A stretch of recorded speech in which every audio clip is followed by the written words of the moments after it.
Hey friends, good afternoon.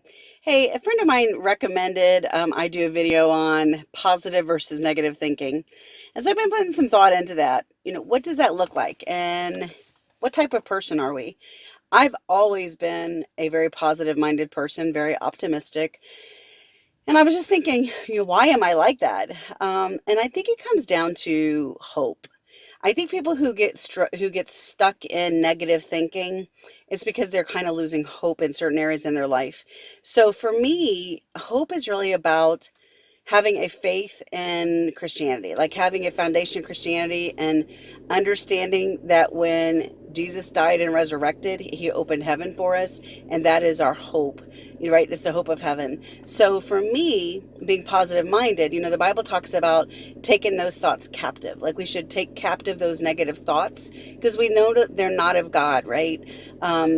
Because God is good, he is pure, he is holy, right? So think about how he would want to walk the earth. He did walk the earth. So, what was his character? They talk about putting on the mind of Christ. What is that? Well, that's a mindset that's loving and kind and peaceful, all the fruits of the spirit, right?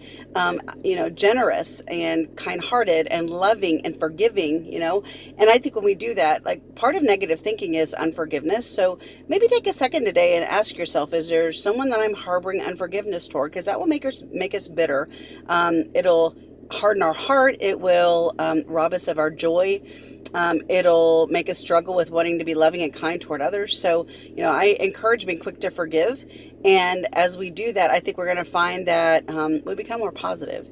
So I love this expression, two natures beat deep within. The one I feed is the one that wins. We have our flesh, which Paul talks about in Romans, and we have our spirit, which is God's spirit within us. So which of those natures are we going to feed? And the one that we feed is going to be the one that wins. So if we're feeding our flesh, giving into the ways of the world, giving into our fleshly body, our passions all the time, those are the things that kind of can rob us of our joy. So as we allow the spirit to rise up within us, as we grow that, then I think we find that we become more positive minded. We have more hope, and that translates into being more loving and kind and generous and forgiving and merciful, just.